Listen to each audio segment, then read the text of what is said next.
right. Welcome to Making Music, ladies and gentlemen.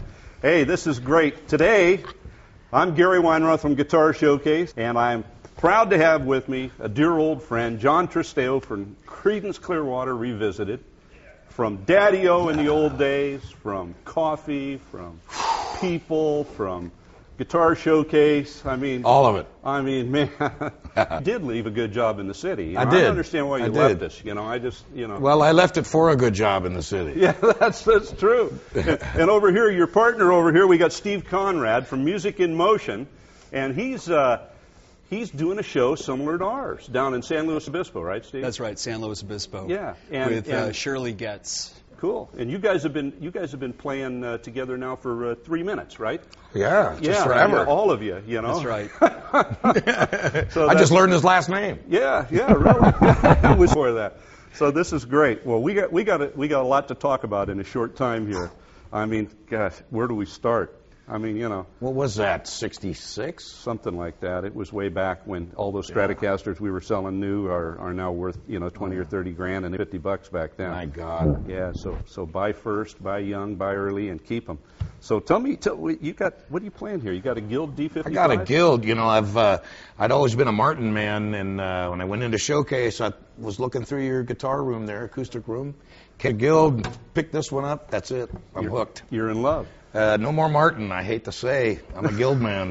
Well, what can we say? Oh. That's good. That's a cool guitar. It's a wonderful guitar. Yeah, that's nice. That's great tone, even tone. You know, when you can hear every string the same and the same vibrance, it's fabulous. That's great. You know, Fender bought Guild quite a few years ago, and then they tried making them in the old Guild factory back in Westerly, Rhode Island, and it didn't work too well. And then they moved them to Corona, and they did a few that were okay, but just on a custom basis. And then they bought Tacoma and moved it up to Tacoma, Washington. That's kind of your neck of the woods. Oh, yeah. I live in Whidbey Island, north of Seattle. All right. So it's right. So this is kind of your hometown. Oh, yeah. Well, they make their good stuff up there. That's right.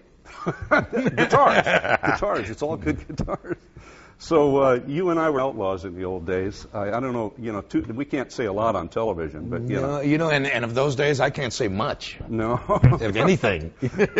but we go back. We got a couple of still shots. If we can fly to the older shot, I'd like to take a look at some of your old bands. Let's see. Where'd you start with? Was it Coffee? Very first band? No, my first band, a high school band, was The Chosen Few. Oh, The Chosen Few. We didn't have a shot of that. I don't have any pictures of. Okay. I went from The Chosen Few to Coffee. Okay, this is Coffee. And who's that guy with the glasses on? Is that you? You know, my God, I wouldn't believe it, but yeah, it is. That's you. I actually did have hair. I can prove it. Yeah, right. Yeah, I think I did too back then. Yeah. I went from Coffee to People. Okay, and then People is the next. Was the next shot. Yeah. You got that one. That'll be cool. Now, you know, how many years between those two? Oh, geez, you know, I was in Coffee, I guess about 3 years, and was recruited into People straight out of there. Okay, so this is in the 60s? I was in 68. Now, you were truly an outlaw. I was. Let's see the Winchester down there on the ground. That's me, and they no longer allow me to carry a gun. Yeah, I can see why. You know, I understand that. But that's cool. I mean, that's a good thing. And then we started calling you Bongo. And then we started calling me Bongo. I moved back to San Jose from L.A. Basically, I had it with the music business. Didn't want to play anymore. And then, of course, your brother and I, who's... Daddy-O. Right there, leaning against the... Yeah, that's my brother Barry leaning on the hood, and that's you in the door with the cigarette. That's me in the doorway there. And why did we put this band together and just do 50s music and have a good time and nothing else? No hopes of making any money or even having any gigs. We just wanted to play, and it turned into huge. Oh, it's still going? It's still going. It's still going. To this day, Daddy-O is still together. It's like the longest running band in history, I think, in the band. It's got to be one of them anyway. I mean, that's amazing.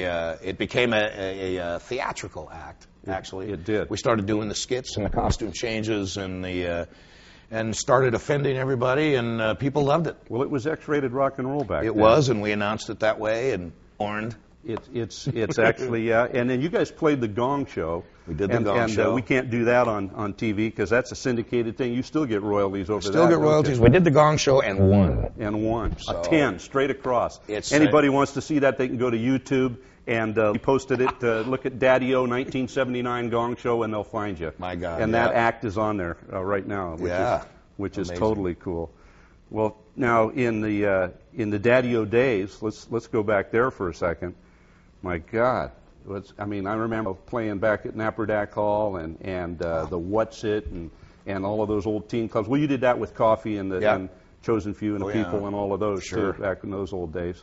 Yeah, all the teen clubs, and those were the gigs. There weren't bars, and those things weren't available. Too young for a bar, well, just a kid. A little young, but I still managed to get around. Yeah, you did. So the X-rated rock and roll stuff, you guys were actually. It wasn't really X-rated. I mean, you kept most of your clothes on, and it was. Well, yeah. It was a wild. It was almost a vaudeville. It was almost a reincarnation of vaudeville the way you guys did it. I mean, you had skits and acts, and and they still do that a little bit, but I mean, very tame by comparison. Yeah, this was hardcore. This was split second changes, changing personalities from one to another, and wigs and coats and everything that you had. You had to have the whole. We didn't cut any corners. We had the whole gamut. Oh, my God. This is a shot of you as There's Bongo. Yeah. You look a lot like Barry there, actually. And it's the chicken. Yeah, you didn't have the chicken. Yeah, that's another thing. We won't talk about that chicken. I don't want to go there. That old chicken. And then it's amazing. You've gone, forward from there, and we've got footage here of. You had an acting career. A lot of people don't know that. I mean, you've always been an actor, but you actually got paid for it. I did. You did a lot of these commercials for the Sayufi theaters, the Century theaters around here in the Bay, and that was syndicated all over. That was all. Yeah, that wasn't a Sayufi specific project, but they were our biggest customer, and they had the most screens. But yeah, we had them all over the world. In fact. Yeah, those were big. Yeah. And there's only one. We've got some footage of it. I'd like to see it. The no smoking thing. That was back when a lot of people don't understand. There was still smoking a lot of places. And airplanes, buses, theaters, bars, theaters, everything. Anywhere. And they had to get the point across. Let's watch that one because there was a very good that they got. And don't forget. What a jerk! Get it out!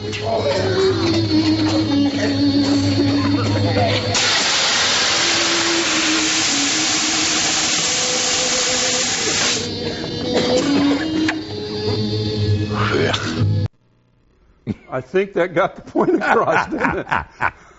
Well, that was the transition era. That was when, they just had to do what they had to do, and so they got it. You couldn't see the screen through the smoke. I know. It was like, cloudy. Yeah, but that was fun. You could send a paper airplane out, and you could see it in the smoke, and I throw the popcorn, and the whole bit, so that was kind of fun. So, I know we're going to get in trouble here, but so if we go forward a little bit after Daddy-O, that was old 50s rock and roll. Yeah, we did all of that stuff, and it was. I had pretty much had it. I had retired again from music. I moved up north of Seattle and wanted to raise my kids in a country setting. Right, was the purpose there, and bought a gift shop and deli kind of a thing, and I was doing that, and found out that I hated making sandwiches.